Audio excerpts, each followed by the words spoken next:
자, 이제 21번부터입니다.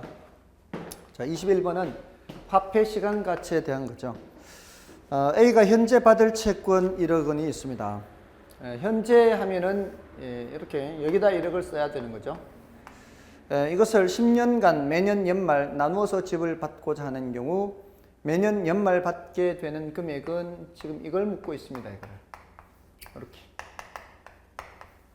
자, 이렇게 묻고 있습니다. 자, 이거를 계산하기 위해서는 이걸 쪼개야 되는 거죠. 푼돈 계산해야 되는 겁니다.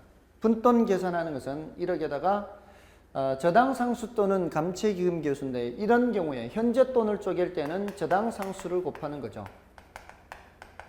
그래서 0.1627입니다. 이게 0.1627을 곱해서 1627만 원이 돼야 되죠. 그래서 3번이 정답이 되고요. 다음에 22번입니다. 부동산 투자 분석 필요성에 대한 설명 중 가장 적절하지 않은 것은 1번 부동산은 다른 자산에 비하여 법적 제한이 많으므로 법적 위험에 대한 투자 분석이 필요하다. 그렇죠. 다른 자산에 비해서는 법적 위험이 많은 편이죠. 다음에 2번 부동산은 다른 자산에 비하여 그에 대한 정보가 불확실한 경우가 많기 때문에 투자 분석이 필요하다. 정보가 불확실한 경우가 많다. 그래서 그런 경우도 있죠. 이 부동산은 다른 자산에 비해서 정보도 좀 불확실하기도 하고요. 다음에 3번 부동산은 유동성이 낮은 자산이죠. 그래서 대부 비율, 자금 조달 등의 투자 분석 필요하고요. 다음 투자 부동산에 대한 수급의 불확실성을 줄이기 위해 투자 분석이 필요하다. 그리고 또 맞고요. 대체로 다 옳은 표현인데 5번이 틀렸나요? 부동산 투자 시 발생할 수 있는 체계적 위험을 제거하기 위해 투자 분석이 필요하다. 예, 이게 틀렸죠. 체계적 위험은 줄일 수가 없습니다. 그래서 이건 틀렸고요. 다음에 23번인가요? 부동산 투자 타당성 분석의 기준을 설명했다. 옳지 않은 것은 틀린 것을 찾는 겁니다. 1번 수년가는 장래 순수입의 현가에서 재비용 지출의 현가를 차감한 금액을 말한다. NPV는 유입현가 마이너스 유출현가 하죠. 유입현가 마이너스 유출현가 이렇게 유입의 현가, 순수입의 현가를 지금 유입현가라고 하고 있는 거고요. 재비용 지출의 현가를 유출현가 이렇게 얘기하는 겁니다. 다음에 2번은 투자기간 동안 총 투자이익이 동일한 경우 연평균 수년가는 초기 투자 금액이 많을수록 적게 나타나는 경향이 있다. 자, 2번은 좀 어려운 표현이죠. 일단 이런 것들은 패스하고 지나가세요. 다음에 3번 수익성 지수가 1보다 크면 투자 타당성이 있다. 그렇죠. 수년가는 0보다 크거나 같으면 타당성이 있고요. 수익성 지수는 1보다 크거나 같으면 타당성이 있죠. 다음에 4번 투자 회수기간은 길수록 바람직하다. 이 말이 안 되죠. 회수기간은 짧을수록 바람직하죠. 다음에 내부 수익률은 수년가를 0으로 하는 할인율이다. 다 이런 말들은 옳은 표현이죠. 자, 이 2번에 나오는 투자기간 동안 총 투자액이 똑같아요. 총 투자액이 예를 들어 10억으로 똑같아요. 그러니까 첫해 년도, 둘째 년도, 셋째 년도, 넷째 년도 5년간 총 10억이 투자돼요. 5년간 총 10억이 투자되는데 또 초기에 첫해 6억이 투자되고요. 1 이렇게 투자되는 거 하고요. 초기에 1 투자되고 나중에 6억 투자되는 거 하고요. 어떤 게 더 좋겠습니까? 초기에 투자되는 금액이 적은 게 좋겠죠. 그죠? 수년가는 초기 투자 금액이 많을수록 적게 나타나는 게 이게 수년가가 더 적습니다. 초기에는 나가는 거는 적을수록 좋고요. 들어오는 거는 많을수록 좋습니다. 그래서 2번이 옳은 표현인 겁니다. 초기 투자 금액이 많을수록 수년가는 적은 거예요. 다음에 24번은 담보 인정 비율과 차주 상환 능력이 상향 조정되었다. 이 경우 A가 기존 주택담보대출 금액을 고려한 상태에서 추가로 대출 가능한 금액은 단 금융기관의 대출 승인 기준은 다음과 같고 다른 조건은 동일함. 자, 이게 LTV가 60%에서 70%로 상향됩니다. LTV가 이제 몇 프로로 적용돼요? 70%로 적용되고요. 다음에 DTI는 50%로 적용됩니다. 0.5로 적용돼요. 자, 여기에다는 이제 주택 가격을 곱해야 되겠죠. 주택 가격이 얼마예요? 주택 가격이 3억인가요? 네, 3억을 곱하면은 3, 7이 21, 2.1억 원이죠. 네, 2.1억 원을 대출받을 수가 있습니다. 다음에 이 DTI 기준, 자 여기에다가는 이제 어떻게 해야 돼요? DTI 기준으로 얘기할 때는 DTI 기준 대출 가능 금액은 DTI 곱하기 연소득 나누기 저당 상수죠. 자, 그럼 DTI가 0.5인 상태에서 연소득 얼마예요? 연소득이 4천만 원이죠. 4천만 원을 곱하고 나누기 저당 상수가 몇입니까? 연간 저당 상수 0.1이죠. 0.5 곱하기 4천만 원 하면 2천만 원에 나누기 0.2억 원이죠. 금액으로는 2만만 이렇게 돼요. 2억 원입니다. 그러니까 LTV 기준으로는 2억 1천 대출받을 수 있고요. 이제 새로운 기준이죠. 과거 기준은 볼 필요 없죠. 새로운 기준으로 대출받을 수 있는 것이 얼마인지를 보면 되는 거죠. 이 중에서 작은 금액 기준으로 대출받을 수 있는 금액은 2억을 대출받을 수 있어요. 근데 기존 주택담보대출 금액이 1.6억이 있죠. 그래서 추가로 대출받을 수 있는 금액은 4천만 원이 되는 겁니다. 자, 그래서 정답은 2번이 되는 것이고요. 다음에 25번인가요? 25번은 원리금 균등 상환 조건의 상환조건표에서 확인할 수 있는 것이 아닌 것은 1번의 저당 지불액은 매년 균등하다. 원리금 균등이니까 저당 지불액은 매년 일정하죠. 이렇게 일정하고요. 다음에 대략 만기의 3분의 2 정도가 지나야 원금의 반이 상환된다. 만기의 3분의 2. 그러니까 처음에는 이자가 대부분이에요. 원금 상환은 얼마 안 됩니다. 그래서 약 3분의 2 정도 기간이 경과되어야 원금의 절반을 갚을 수가 있는 거죠. 그다음에 저당 지불액에서 이자 부분은 시간이 지날수록 줄어든다. 이자 부분은 시간이 갈수록 줄어들고 원금 상환분은 점점 증가하죠. 맞고요. 그다음에 원금 상환액의 크기 정리도 커진다. 맞고요. 부채 서비스액 중 매년의 원금 상환분은 만기에 가까울수록 그 비중이 줄어드는 게 아니고 원금 상환 비중도 점점 늘어나는 거죠. 그래서 5번이 정답입니다. 다음에 26번은 변동금리와 고정금리에 대해 설명을 시다 틀린 것은 고정금리 대출은 변동금리 대출보다 일반적으로 초기에 이자가 높게 결정된다. 그죠? 다른 조건이 똑같다면은 금융기관은 고정금리가 불리합니다. 그러니까 금리를 더 높게 결정을 하고요.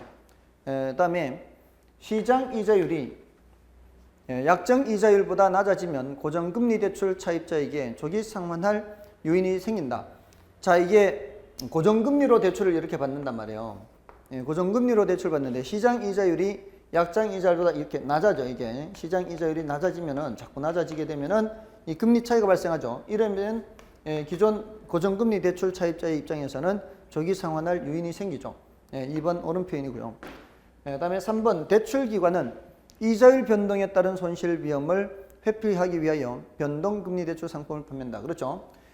이 대출자가 이런 고정금리로 대출해주게 되면은 이렇게 금리가 상승하는 시기에는 수익성이 악화되고 금리가 하락하는 시기에는 조기상환, 이게 금리가 많이 발생하는 게 아니죠. 조기상환하려고 합니다. 그러니까 이렇게 일정한 마진을 먹는 변동금리 상품을 판매하고요. 다음에 4번입니다. 변동금리 대출은 사전에 약정한 방법으로 일정한 기간마다 대출금리를 조정하는 방식이다. 이거 맞고요.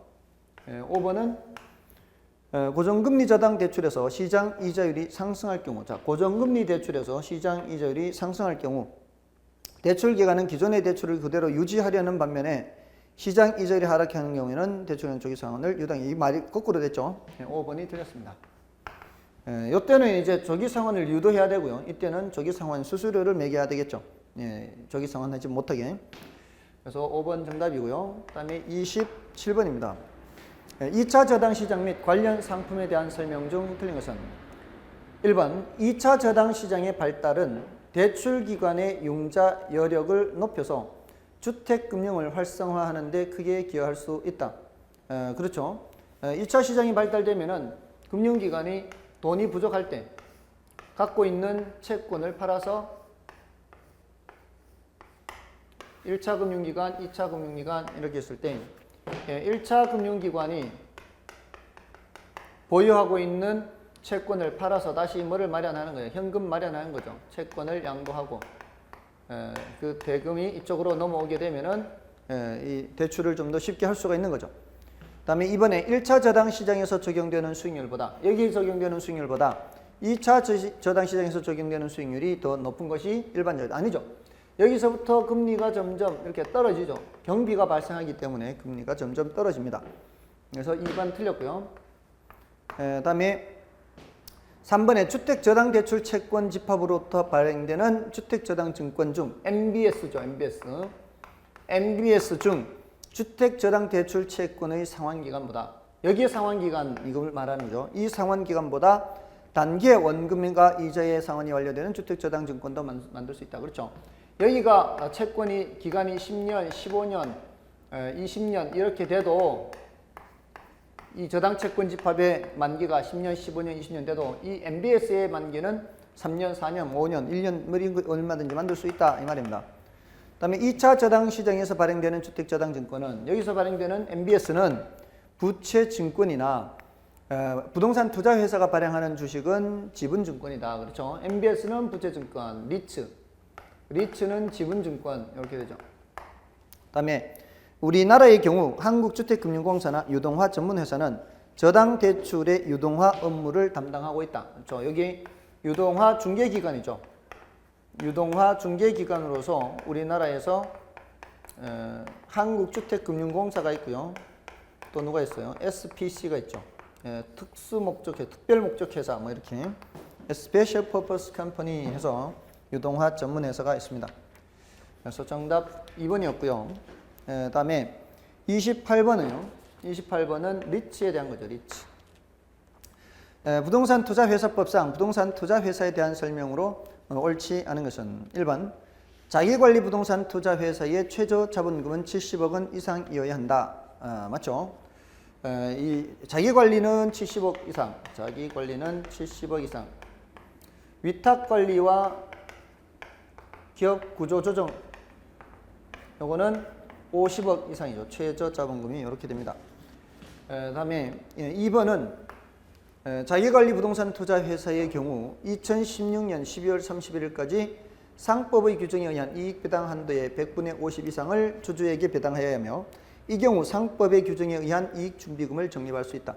자, 이게 지난 6월 22일 날 개정된 사항입니다. 우린 7월 22일 날 시험 시행 공고가 났기 때문에 그때를 기준으로 유효한 법령을 공부를 하는 겁니다. 그래서 여기 새로 들어갔어요. 이익배당 한도의 100분의 50. 이익배당 한도의 100분의 50 이상을 주주에게 배당해야 되고요. 이 경우 이익준비금을 적립할 수 있습니다. 원래는 100분의 90 규정밖에 없었죠. 100분의 90 이상을 배당하여야 한다. 이렇게 돼 있었죠. 근데 지금은 그 규정을 그대로 두고요. 대신 그때는 이익준비금을 준비할 수가 없어요. 100분의 90 이상일 때는 이익준비금을 준비하지 않고 이게 100분의 50 이상일 때는 그때는 이익준비금을 준비할 수 있고 적립할 수 있고 이렇게 차 있습니다. 그리고 과거에 금전배당이라는 말이 있었죠. 근데 이제 금전배당은 하지 그 금전배당을 해야 하는 것은 아니에요. 금전배당 할 수도 있고 주식배당 할 수도 있고 그냥 배당할 수 있어요. 배당. 금전배당이란 말은 없었습니다. 그냥 배당한다 이렇게 생각하시면 돼요. 다음에 3번은 기업구조조정부동산 투자회사는 영업인가를 받는 날부터 1년 6개월 내에 발행주식 총수의 30% 이상을 일반의 청약에 제공해야 한다. 3번은 공모규정이죠. 일반의 청약에 제공한다. 일반의 청약에 제공. 자, 일반의 청약에 제공. 요거는 공모규정인데요. 공모를 할 필요가 할 필요가 없고 기업 구조조정은 구조조정 리츠는 사모가 가능합니다. 그래서 3번 틀렸죠. 다음에 4번 자기관리 부동산 투자회사는 5명 이상의 자산 운용 전문 인력을 둬야 한다. 맞죠? 이게 자기관리뿐만이 아니라 누구도요? 자기관리뿐만이 아니라 자산관리회사도 그렇습니다. 자산관리회사. 자기관리 리츠뿐만이 아니라 자산관리회사도 자산운용 전문 인력을 둘 수가 있습니다. 자, 이제 5번은요. 부동산 투자 회사가 보유하거나 개발할 건축물 연면적의 100분의 70 이상을 임대주택으로 제공하는 경우 발행하는 주식을 일반의 청약에 제공하지 않아도 된다. 자, 이것도 예외로 6월 20일 날 새로 들어간 겁니다. 100분의 70 이상을 연면적의 100분의 70 이상입니다. 연면적 100분의 70 이상을 임대주택으로 제공하는 경우 임대주택 이럴 때는 일반의 청약에 제공하지 않아도 됩니다. 공모하지 않아도 된다 이런 뜻이에요.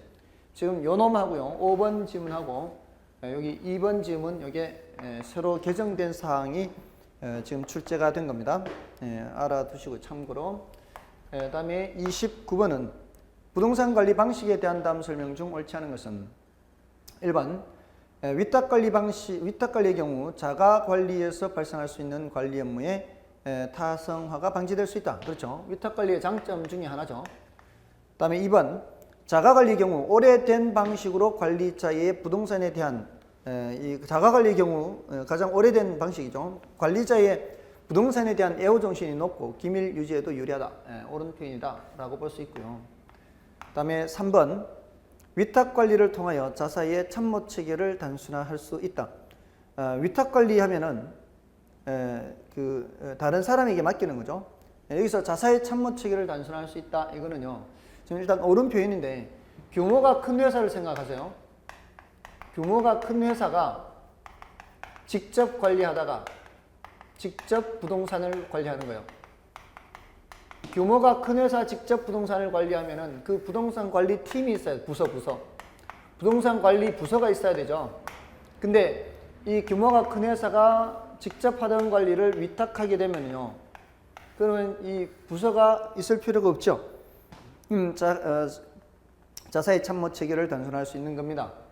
그런 의미에서 옳은 표현이고요. 다음에 혼합 관리에서는 법적, 경제적 관리는 위탁하고 기술적 관리를 직접 관리하는 것이 이게 바뀌어 있죠. 법적, 경제적 관리를 직접 하고요. 기술적 관리를 위탁하는 것이 일반적이죠. 4번 되겠네요. 다음에 5번은 위탁 관리를 통하여 객관적 관점에서 관리 비용을 적정하고 안정화시킬 수 있다. 그렇다고 볼 수 있습니다. 전문적인 관리를 통해서 관리 비용을 절감할 수 있다. 이렇게 볼 수 있는 거고요. 다음에 30번 택지 개발 방식 중 공영 개발 사업의 설명으로 틀린 것은 1번 개발이익을 배제한 보상금 지급으로 인해 지가 안정과 투기 억제 효과가 없다. 1번이 바로 틀렸네요. 개발이익을 배제하고 보상금을 줍니다. 그러면은 사람들이 개발이익이 자신에게 귀속되지 않음을 안다면 투기를 하려는 사람은 많이 줄어들겠죠. 그리고 보상금을 줄 때 개발이익을 배제하고 보상금을 주기 때문에 나중에 공영택지 분양을 할 때도 좀 더 싸게 분양을 할 수 있어서 지가 안정에도 기여할 수가 있습니다. 그런데 그런 효과가 없다라고 했으니까 틀린 것이 되는 거고요. 다음에 토지의 매수 수용 과정과 손실 보상 과정에서 민원이 발생할 수 있다. 이게 강제 수용 뒤에 그 협의 매수가 안 되면은 뒤에 강제 수용이 기다리고 있으니까 그럴 수가 있고요. 다음에 3번 사업 시행자가 토지 매입 비용을 미리 지불해야 하기 때문에 자금 부담이 가중될 수 있다. 사업 시행자 입장에서는 그럴 수가 있고요. 다음에 4번 토지 소유자에게 개발이익이 배제되기 때문에 토지 수용을 할 때 토지 소유자가 협의 매수에 불응하는 경우가 있다. 그렇죠? 그럼 이제 협의 매수에 불응하면 그만큼 사업이 지연될 수가 있는 거죠. 5번은 대규모 공영택지 개발 사업인 경우에는 막대한 토지 보상 지출금으로 인해 통화량의 증가와 인근 지역의 지가 상승이 발생할 수가 있다. 그렇습니다. 통화량이 한꺼번에 나오고요. 거기에 땅 갖고 있던 사람들이 보상금 받아서 인근에 대토를 매입하려는 과정에서 또 지가 상승이 발생할 수가 있는 거죠. 정답은 1번이고요.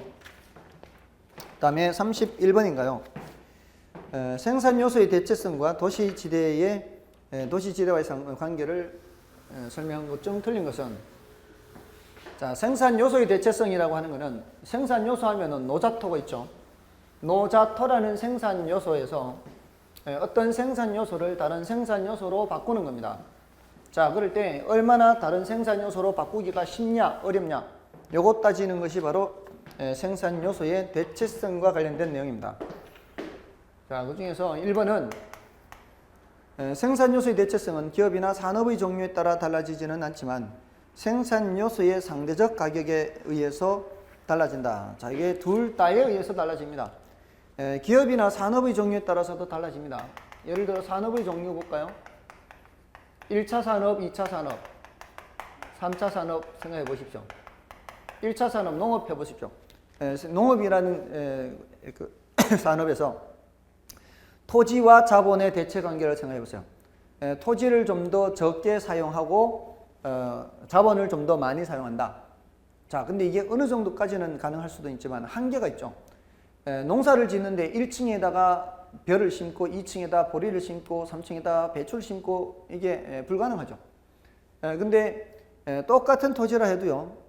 그 위에 뭐 1층, 2층 올려서 공장은 가능합니다. 아파트 공장 1층, 2층, 3층. 이거보다도 더 상업용 부동산 같은 경우에는 더 고층 빌딩도 있을 수 있죠. 그러니까 이쪽으로 가면 갈수록 토지를 자본으로 대체하기가 쉽습니다. 그러니까 산업의 종류나 기업에 따라서도 달라지고 생산 요소의 상대적 가격에 따라서도 달라지는 거예요. 도심으로 갈수록 땅값이 비싸죠. 그러면은 토지를 덜 쓰는 거고요. 그 대신 자본을 많이 써서 위로 올리는 거죠. 근데 외곽으로 갈수록 땅값이 싸잖아요. 그러면은 토지를 상대적으로 더 많이 쓰게 되는 겁니다. 상대적 가격에 따라서도 달라지고 다 달라지는 거죠. 그래서 1번 틀렸고요. 2번에 일정량의 재화를 생산하기 위한 토지와 자본의 대체 관계는 우하향하는 지수곡선으로 나타난다.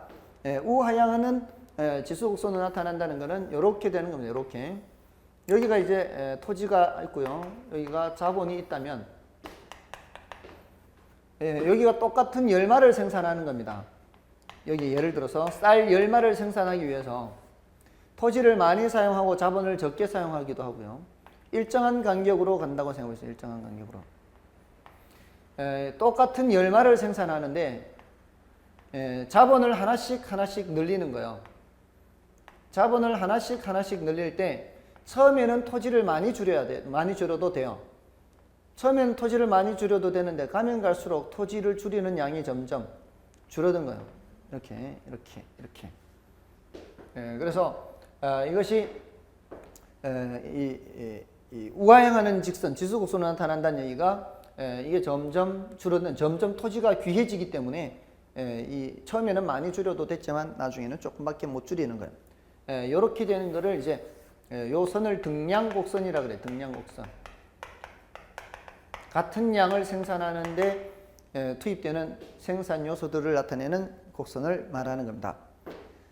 좀 어려운 표현인데요. 참고로 알아두시면 되겠고요. 그다음에 3번은 토지에 대한 자본의 결합 비율은 도심에 가까울수록 높고 외곽으로 갈수록 낮아진다. 그렇죠? 토지에 대한 자본의 결합 비율은 집약도 생각하면 되죠. 집약도가 도심으로 가면 갈수록 높고 외곽으로 갈수록 낮아지고요. 그다음에 4번 토지에 대한 자본의 결합 비율이 높다. 그 소리는 집약도가 높다. 이 소리는 그만큼 토지에 대한 자본의 대체성이 크다는 거죠. 집약도가 높다는 건 도심 쪽을 생각하는 겁니다. 그러면은 토지를 자본으로 대체하기가 쉽다. 이런 뜻이죠. 맞고요. 다음에 5번은 도심 지역에 입지하는 활동들은 대체로 토지에 대한 자본의 대체성이 큰 것들이다. 대체로 그렇죠. 도심 쪽은. 정답은 1번이었고요. 다음에 32번입니다. 32번은 컨버스의 분기점 모형에 대한 내용입니다. 자, 이 컨버스의 분기점 모형에서는 그 어떤 도시에 쇼핑센터 A, B가 있다. 두 쇼핑센터 간 거리는 15km이다. A의 면적은 1200제곱미터이고요. B의 면적은 300제곱미터입니다. 컨버스의 분기점 모형에 따른 두 쇼핑센터의 상권 경계선은 어디인가? 지금 이게 여기에서부터 여기까지가 15km고요. 여기가 여기가 1200인가요? 이쪽이 더 크죠? 여기가 1200, 여기가 300. 그리고 지금 이게 경계선을 묻는 거잖아요. 이게 1200과 300이면은 크기 비가 몇 대 몇이에요? 크기는 4대 1이죠. 4대 1. 크기가 4대 1이란 얘기는 여기에서 경계가 있다면은 지금 이쪽이 더 크니까 경계는 여기 가까이 있습니다. 여기 가까이. 크기가 4대 1은 거리의 제곱 A의 A까지 거리 제곱 대 B까지 거리 제곱도 4대 1이 돼야 돼요. 자, 제곱을 해서 4, 제곱을 해서 1이 되는 숫자가 뭐가 있나요? A까지 거리 대 B까지 거리는 제곱을 없애버리면 여기는 2대 1이 되는 거예요. 그럼 총 몇 등분을 해서? 총 3등분을 해서 두 칸은 여기, 한 칸은 여기예요. 15km를 3등분하면 한 칸이 5km가 되죠. 그래서 5km, A로부터는 10km, B로부터는 5km 이렇게 되는 거죠. 그래서 정답은 4번이 되는 겁니다. A로부터는 10km 지점이다. 이렇게 얘기를 할 수 있다는 겁니다. 다음에 33번은요. 상업지의 공간 분배 원리를 설명한 것으로 틀린 것이냐. 이건 약간은 중요도가 좀 낮은 주제입니다. 이것은 1번에 시장이 좁고 수요의 교통비 탄력성이 작은 경우에는 집심적 입지 현상이 나타난다. 시장이 비교적 좁고요. 수요의 교통비 탄력성이 작다. 말이야. 교통비 탄력성이 작다. 이 말이 뭔 말일까요? 이거는 수량 변화가 작다. 이렇게 말할 수 있습니다. 교통비 탄력성이 작다. 이거는 수량 변화가 작다. 뭐에 따른 수량 변화? 교통비가 증가함에 따라 수량 변화가 작다. 이 소리예요. 자, 이 거리가 멀어질수록 교통비가 늘어나지 않습니까? 거리가 늘어나도 수량 변화가 별로 없다. 이런 뜻이에요. 거리가 늘어나도 수량 변화가 없다는 얘기는 사람들이 찾으러 간다는 얘기예요. 사러 간다는 얘기예요. 멀어도 가는 거는 뭐예요? 집심 입지 현상을 보인다. 예, 맞습니다. 1번은 맞고요. 다음에 2번은 수요의 교통비 탄력성이 0입니다. 0. 0이면 자 보세요. 지금 교통비 탄력성이 작아도 집심이 작아도 그러면은 교통비 탄력성이 0이라는 얘기는 거리가 멀어도 전혀 수량 변화가 없다는 얘기죠. 아무리 거리가 멀어도 사러 간다는 얘기예요. 수량 변화를 줄이지 않고 간다는 얘기입니다. 이러면은 중앙에 입지하면 돼요. 중앙. 분산 입지 현상이 아니라 중앙이에요. 2번이 틀렸습니다. 다음에 그래서 이걸 이렇게 생각하시면 돼요. 이게 헷갈릴 수 있으니까 이해하는데 뭐 중요도는 좀 낮은데 그냥 작은 집 하세요. 작은 집. 교통비 탄력성이 작으면 집심 입지 현상이다. 이렇게. 작다 못해 0이 되면 중앙이 돼버린다. 이렇게. 작은 집으로 기억하시면 돼요. 그 다음에 3번 집심성 점포, 집재성 점포, 산재성 점포 등도 이 원리에 따라 분류된 것이다. 예, 그렇습니다. 집집국산 전선편 하는 거 있죠. 다 이 원리에 의해서 분류된 것이고요. 다음에 4번에 동업종의 점포가 서로 한 곳에 모여 입지하려고 하면 집재성 점포이다. 중심이란 단어가 없죠. 중심이란 단어가 나오면 중심에 입지하는 게 유리하다 하면 집심이 되지만 중심이 아니라 한 곳에 모여 입지한다 이러면은 집재가 되는 겁니다. 집재. 다음에 5번 시장이 넓고 수요 교통비 탄력성이 큰 경우에는 분산 입지 현상이 나타난다. 그렇죠. 이게 반대로 되는 거죠. 작은 집이죠. 작은 집. 그러면 교통비 탄력성이 크면 분산 입지 현상이다. 5번 맞는 표현입니다. 자, 됐고요. 그다음에 34번입니다. 34번은 자, 요거는 T넨의 이론이죠. T넨의 이론을 계산 문제로 낸 겁니다. T넨의 위치지대론이죠. T넨의 위치지대. T넨의 위치지대에서는 생산비는 이 지대는 생산물 가치에서 생산비를 빼고요. 수송비도 빼고요. 그리고도 남는 게 지대입니다. 이윤입니다. 지대, 이윤. 자, 여기서 지금 쌀, 우유, 사과 이렇게 돼 있죠. 쌀, 우유, 사과가 160, 210, 240 이렇게 돼 있고요. 여기가 60, 100, 여기 여기 생산물 가치고요. 여기가 60, 100, 여기가 140.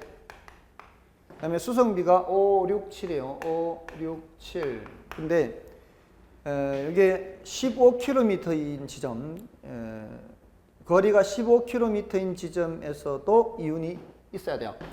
자, 근데 수송비가 이게 킬로미터당 5란 말이에요. 그러니까 곱하기 15, 여기도 곱하기 15, 곱하기 15 해야 되죠. 이렇게 해서 빼야 되죠. 생산비 빼고요. 자, 여기서는 160에서 60 빼면 100이죠. 100에서 75 빼면은 얼마예요? 25죠. 25만 원의 이윤이 발생합니다. 여기서는 210에서 100을 빼면 110이고 110에서 90이죠. 이거는 그럼 20이 되나요? 20만 원의 이윤이 발생합니다. 여기서는 240에서 140을 빼면은 100이고요. 요거는 105죠. 100에서 105를 빼면은 마이너스 5 이렇게 돼요. 5만큼의 손실이 발생합니다. 자, 그래서 15km인 지점에서도 이윤을 얻을 수 있는 상품들은 요거 앞에 두 가지죠. 앞에 두 가지 쌀과 우유가 되는 겁니다. 그래서 정답은 3번이 되겠네요. 다음에 35번은 가격과 가치에 관한 설명 중 틀린 것은 1번 가격의 본질은 가치이다. 그렇죠. 가격의 본질은 가치고요. 다음에 가격은 원칙적으로 수요 공급에 의해 결정된다. 그렇죠. 가격은 원칙적으로 수요 공급에 의해 결정되고요. 다음에 3번 가치가 화폐를 매개로 하여 표현된 것이 가격이다. 맞죠. 3번도 맞고요. 다음에 4번 물가가 하락하면 화폐 가치가 상승한다. 그렇죠. 물가와 화폐 가치는 반비례 관계 있습니다. 이거까지 맞고요. 다음에 5번 가격은 가치의 장기적인 균형치라고 할 수 있다. 5번이 틀렸네요. 자, 이게 가격이 가치의 장기적인 균형치가 아니라 가치가 가격의 장기적인 균형치죠. 그래서 가치는 가격 플러스 마이너스 오차하지 않습니까? 여기서 이 오차가 나타나는 것은 단기적인 현상이고요. 결국 가격은 가치와 일치하게 되죠. 이게 장기적입니다. 그러니까 일시적으로, 단기적으로 가격이 가치와 괴리될 수가 있어요. 장기적으로는 가격이 가치에 간다. 그래서 5번이 정답이 되겠네요. 다음에 36번입니다. 부동산 평가의 원리라 할 수 있는 가격 재원칙에 관한 설명 중 가장 옳은 것은 1번 거래 사례 비교법 적용 시 시점 수정과 관련되는 것. 시점 수정이요. 시점 수정은 가치 형성 요인이 자꾸 변하기 때문에 하는 거죠. 이거는 변동의 원칙입니다. 이거는 너무 중요한 내용이죠. 이건 꼭 알고 있어야 되고요. 그래서 틀렸습니다. 다음에 2번. 자, 2번은 부동산의 유용성이 최고가 되기 위해서는 그 지역의 환경이 균형을 이루어야 된다. 환경이 균형이란 단어에 속으면 안 돼요. 그 지역의 환경에 초점을 맞춰야 돼요. 환경에 초점을 맞추게 되면은 어떻게 돼요? 이게 적합의 원칙이죠. 근데 균형의 원칙이라 해서 틀렸죠. 다음에 3번 대체 원칙과 최유효 이용의 원칙은 직접적으로 관련되는 원칙으로서 부동산 고유의 가격 원칙이라 할 수 있다. 자, 이것도 틀렸는데요. 부동산 고유의 가격 원칙은 아니에요. 고유의 원칙은 뭐예요? 고유 원칙. 요거는 좀 참고로 알아주시고 여기까지는 좀 난이도가 높은데요.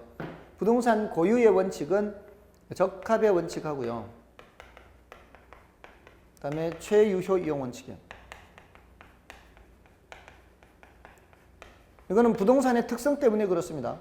적합의 원칙은 이게 부동산의 부동성이라는 성질 때문이고요. 이거는 용도 다양성 때문에 그렇습니다. 여러분들 동산이 용도가 다양한가요? 동산은 대체로 용도가 한 개밖에 없죠. 용도가 다양한 것은 부동산이기 때문에. 그래서 최유효 이용 원칙은 고유 원칙이고요. 부동산은 또 부동성의 가장 대표적인 성질이죠. 동산은 이동이 가능하죠. 그래서 적합의 원칙이 적용되지 않습니다. 그래서 이거는 옳은 표현이라 볼 수 있고요. 이게 틀렸다고 볼 수 있죠. 이게 이 부동산 고유의 가격 원칙은 아니라는 겁니다. 그리고 대체 원칙하고 최유효 이용 원칙이 직접적으로 관련되는 원칙이다라고 보기도 조금은 어렵습니다. 그 부분은 좀 난이도가 높습니다. 아무튼 뒷부분 때문에 틀렸다 이렇게 판단하면 되는 거예요. 이 정도면 되겠습니다. 다음에 4번은 건부지와 건물의 부적합에서 비롯되는 기능적 감가 판단에 대한 근거가 되는 가격 원칙은 적합의 원칙이다. 이것도 틀렸죠. 기능적 감가와 관련되는 것은 균형의 원칙이죠. 그래서 4번도 틀렸습니다. 기능적 감가. 여기에 해당하는 예가 뭐 있어요? 기능적 감가에 해당하는 예가 부지와 건물의 부적합. 부지와 건물의 부적합. 이렇게. 자, 이렇게 되겠습니다. 그래서 이게 기능적 감가 되는 것은 균형의 원칙이죠. 균형의 원칙. 다음에 5번은 기회비용의 원칙은 대체 원칙에서 파생된 개념으로 볼 수 있으며 대체 원칙은 감정평가 3방식의 중요한 이론적 근거가 된다. 이게 정답입니다. 이게 옳은 거요. 보세요. 어떤 물건이 두 개가 있다면 이게 대체 가능한 두 개, 대체 가능한 두 개라면 이걸 선택하면은 이걸 선택하지 않게 되는 거고요. 이걸 선택하면은 이걸 선택하지 않게 되는 거죠. 그러니까 요거 선택할 때의 기회비용은 얘가 되는 거고요. 요걸 선택할 때의 기회비용은 얘가 되는 거죠. 기회비용 원칙과 대체 원칙은 이렇게 밀접한 관련이 있습니다. 그래서 기회비용 원칙은 대체 원칙에서 파생되는 거예요. 대체를 할 수 있는 두 개 중에 하는 겁니다. 그래서 5번은 옳은 표현이다. 이렇게 볼 수가 있겠습니다. 다음에 37번은 다음은 지역 분석과 개별 분석에 관한 설명이다. 옳지 않은 것은 1번 지역 분석은 당해 지역의 표준적 이용의 장래 동향을 명백히 하고 개별 분석은 지역적 특성 하에서 당해 부동산의 최유효용 판정하는 것이다. 맞고요. 표준적 이용을 판정하느냐 최유효 이용을 판정하느냐 1번 맞는 표현이죠. 그 다음에 2번 개별 분석은 개개 부동산의 가격을 판정하는 거고 지역 분석은 그 지역에 속하는 부동산의 가격 수준 판정이에요. 지역 분석은 가격 수준 보는 거고요. 이거는 각각의 가격을 보는 거고요. 자, 이렇게 볼 수 있고요. 그 다음에 3번은 부동산 감정평가에서 개별 분석이 중요시 되는 이유는 부동산의 가격은 그 부동산의 최유효 이용을 전제로 하여 파악되는 가격을 기준으로 판정하기 때문이다. 개별 분석이 중요시 되는 이유는 부동산의 가격은 최유효 이용을 전제로 하여 파악되는 가격. 그렇죠. 일단 그 부동산의 최유효 이용 상태가 뭔지를 표준으로 해서 가격이 결정되기 때문에 그 부동산의 최유효 이용이 뭔지를 봐야 된다 이 말입니다. 그래서 그 개별 분석이 중요시 되는 거죠. 개별 분석에서는 최유효 이용을 판정하는 거니까 맞는 표현이고요. 그 다음에 4번 범위와 분석 방법상으로는 지역 분석은 부분적 국지적인 개념인데 비하여 개별 분석은 지역적 광역적인 개념이다. 지역 분석은 이게 지역적 광역적이고요. 개별 분석은 부분적 국지적이죠. 4번이 바뀌어 있습니다. 이쪽 저쪽이 바뀌어 있어서 4번 틀렸고요. 다음에 5번 지역 분석에서 사용되는 유사 지역은 특성이 인근 지역과 유사하여 인근 지역과 가격 면에서 대체 강력 성립될 수 있는 지역 맞고요. 지금 올해 같은 경우에는 특히 이 37번과 36번은 굉장히 중요합니다. 지금 작년에 얘네들이 하나도 출제가 안 됐고요. 가격 원칙은 해마다 한 문제 정도 출제되던 주제였습니다. 근데 작년에 출제가 안 된 거고요. 다음에 지역 분석, 개별 분석은 최근 몇 년간 쉬고 있어요. 그러니까 굉장히 출제 가능성이 높습니다. 자, 이제 38번은요. 부동산 감정 평가의 감가 수정 방법에 관한 다음 설명 중 틀린 것으로 묶은 것은 틀린 것으로 묶은 겁니다. 기억에 회계 목적의 감가상각은 재조달 원가를 기준으로 하지만 감정평가의 감가수정은 취득원가를 기준한다. 기억이 바뀌어 있죠? 기억이 바뀌어 있습니다. 감가수정과 감가상각에서 각각 재조달 원가와 취득원가 이렇게 해야 되는데 바뀌어 있는 거고요. 그 다음에 니은은 회계 목적의 감가상각은 관찰감가를 인정하나 감정평가의 감가수정은 관찰감가를 인정하지 않는다. 이거 틀렸죠? 이것도 바뀌어 있습니다. 이게 대체로요. 감가수정에서는 뭔가를 인정하고요. 감가상각에서는 인정을 하지 않죠. 관찰감가 여기서 인정하고 인정 안 하고 경제적 감가 여기서 인정하고 이게 인정 안 하고 다음에 토지에 여기 적용되고 여기는 안 되고 여기는 재조달 원가를 기초로 하고 여기는 취득 원가를 기초로 하고 뭐 이런 식으로 합니다. 이거는 경제적 내용 연수 중시하고 이거는 법적 내용 연수 중시하고. 자, 여기 디귿에도 나오네요. 감가 수정을 할 때 내용 연수는 물리적 내용 연수를 기준으로 한다. 자, 감정 평가에서는 경제적 내용 연수를 기준으로 해야 되죠. 경제적 내용 연수 기준. 자, 그래서 틀렸고요. 그래서 기억, 니은, 디귿이 다 틀렸죠. 그다음에 감가 수정에서 감가 요인은 일반적으로 물기경 요인으로 구분할 수 있고요. 그다음에 정률법에서 매년의 감가액은 첫 해가 가장 크고 해가 갈수록 점점 줄어들게 되죠. 그렇습니다. 그다음에 39번인가요? 자, 39번은 정액법에 의한 적산 가격 계산하는 거네요. 정액법에 의한 적산 가격은 이거는 그냥 간편 공식으로 연습하는 게 좋겠습니다. 자, 얼마를 몇 등분해서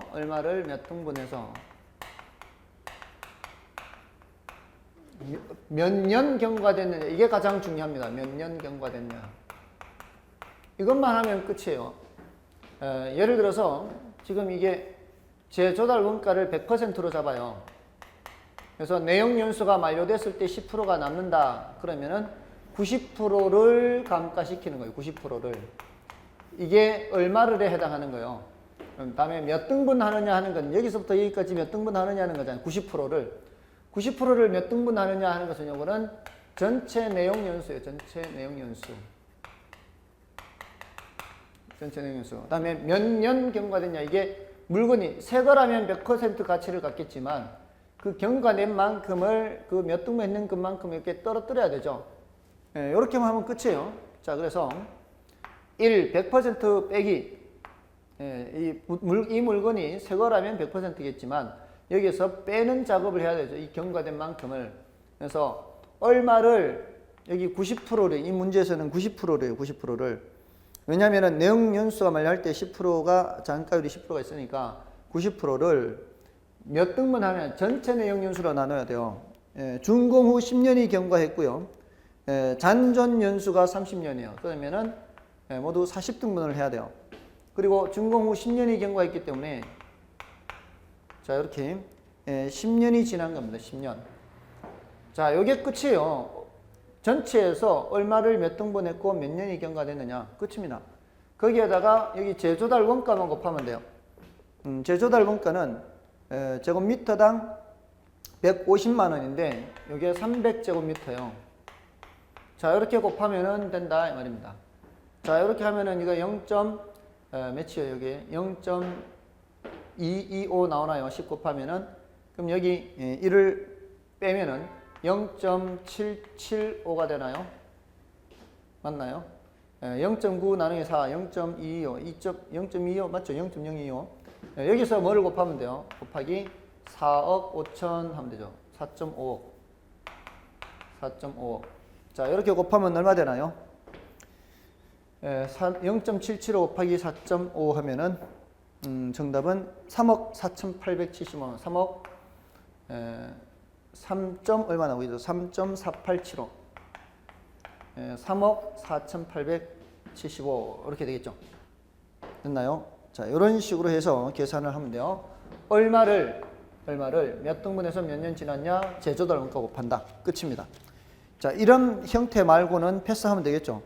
다른 거는 너무 시간 많이 걸리고요. 복잡해질 수가 있습니다. 다음은 40번입니다. 거래사례 비교법에 대한 40번. 거래사례 비교법에 대한 다음 설명 중 옳지 않은 것은 1번 거래사례 비교법이란 대상 물건과 동일성 또는 유사성 있는 거래사례와 비교하여 대상 물건의 현황에 맞게 사정부정 시점 수정을 가하여 가격을 구하는 방법을 말한다. 맞죠? 그 다음에 2번 거래사례 비교법은 현실성이 있고 설득력이 풍부한 장점이 있다. 이거 옳은 말이죠. 이론적으로는 문제가 있는데 이 거래사례 비교법의 가장 큰 장점이 바로 현실성이 있고 설득력이 풍부한 장점이 있습니다. 원래 이거 거래사례 비교법 출제 가능성이 높습니다. 거래사례 비교법 좀 더 주의하시고요. 그 다음에 3번에 사례가 유사 지역 사례인 경우 지역 요인 비교는 필요하지 않다. 유사 지역 사례인 경우에는 지역 요인을 비교해야 되죠. 인근 지역 사례일 경우에 지역 요인을 비교할 필요가 없죠. 3번 틀렸고요.